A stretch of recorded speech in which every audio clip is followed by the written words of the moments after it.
Kima Kim Zu Rut Pai Chin Kasi.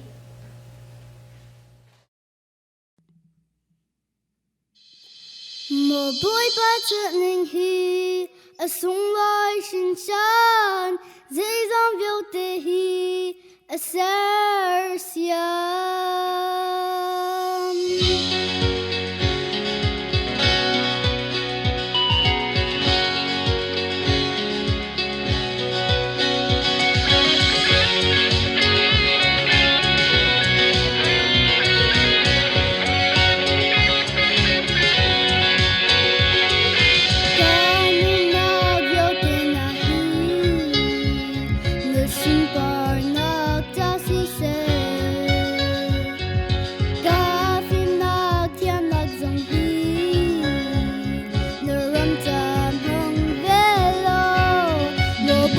chợ nhìn đi, ai sung loi sung xa.